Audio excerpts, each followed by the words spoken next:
আমিনুল ইসলাম বুলবুল। একের পর এক বাউন্সার যেন তিনি মেরেই চলছেন। তার অধীনে আরও একটি সাহসী সিদ্ধান্ত নিল বিসিবি। এখন থেকে সাংবাদিকরা আর বিসিবির অনুমতি ছাড়া মাঠে প্রবেশ করতে পারবে না এবং যাচ্ছে তাই নিউজ করতে পারবে না। এখন থেকে আর আপনাকে দেখতে হবে না, দেখুন মাঠে 1 লাখ টাকার গাড়ি নিয়ে আসলো মেহেদী হাসান মিরাজ, কোটি টাকার গাড়িতে এলো সাকিব আল হাসান, নতুন হেয়ার স্টাইলে সাব্বির রহমান। এই ধরনের যত ফালতু নিউজ আছে এগুলো হয়তো এখন থেকে কিছুটা কমবে এবং এগুলো কমানোর জন্যই এখন থেকে আর যখন তখন মিডিয়া বিসিবিতে প্রবেশ করতে পারবে না এবং মাঠে ঢুকতে পারবে না।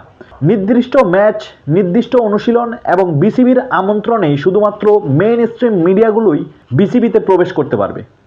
এই সিদ্ধান্তকে আমি ব্যক্তিগতভাবে স্বাগত জানাই। অনেক প্রয়োজনীয় একটা সিদ্ধান্ত এবং এই সিদ্ধান্ত কিন্তু অনেকের গায়ে লাগবে। কাদের গায়ে লাগবে ইতিমধ্যে আপনারা বুঝে গেছেন এবং তারা কিন্তু এটা নিয়ে বিভিন্ন অপপ্রচার চালানো শুরু করে দিয়েছে।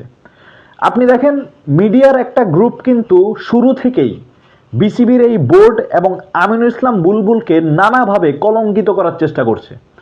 রিসেন্টলি আমিনুল ইসলাম বুলবুলকে আপনারা দেখতে পাচ্ছেন তার বিদেশে চলে যাওয়ার যে গুজবটা, মেইন স্ট্রিম মিডিয়া হতে শুরু করে অনলাইন পোর্টালে যেসব নিউজ পোর্টাল আছে সবগুলা একধারে সমানভাবে এই জিনিসটা প্রচার করছে। দ্বিতীয়ত তার বিরুদ্ধে একটা টাকা আত্মসাতের অভিযোগ আনা হয়েছিল, সেটাও পরবর্তীতে মিথ্যা প্রমাণিত হয়। এক কথায় অসাধারণ একটা পদক্ষেপ নিয়েছেন।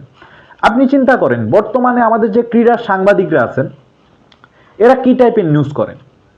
বিসিবিতে কোটি টাকার গাড়ি দিলেন মেহেদী হাসান মিরাজ, রিকশায় করে আসলেন শামীম হোসেন পাটোয়ারি, নীল কালারের ড্রেস পরে আসলেন নাসির হোসেন, নতুন হেয়ার স্টাইলে সাব্বির রহমান। এই ধরনের নিউজে একদম ভরা।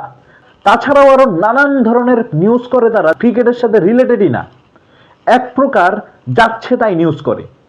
এই সিদ্ধান্তর ফলে এই ধরনের নিউজ হয়তো কিছুটা কমবে।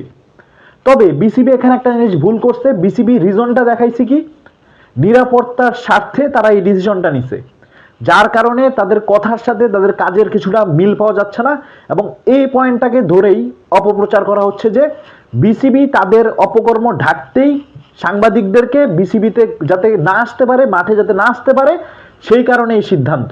হ্যাঁ, এটারও কিছুটা যুক্তি আছে। আপনি দেখেন বিসিবি অনেকগুলো জিনিসকে কিন্তু পেন্ডিং করে রাখছে। জাহানারা আলমের সেই কেসটা আমরা এখনো কোনো রায় পাইনি। সেই কেসের সত্য মিথ্যা যাই বলেন, তার কিন্তু রায় হওয়ার কথা ছিল আজকে বা গতদিন, আমার ঠিক মনে নেই। সেটারও কোনো রায় হয়নি, সেটা আবারও পিছিয়ে গেছে। তাছাড়াও আরও নানান বিষয় যেগুলো কিনা বিসিবি ঠিকঠাক সময় মতো সমাধান দেয়নি। এবং এই বছর আমরা দেখছি আমাদের ঘরোয়া লিগও ঠিকঠাকভাবে হয়নি, বিপিএলও কিছুটা সমস্যা আমরা দেখছি, ফিক্সিং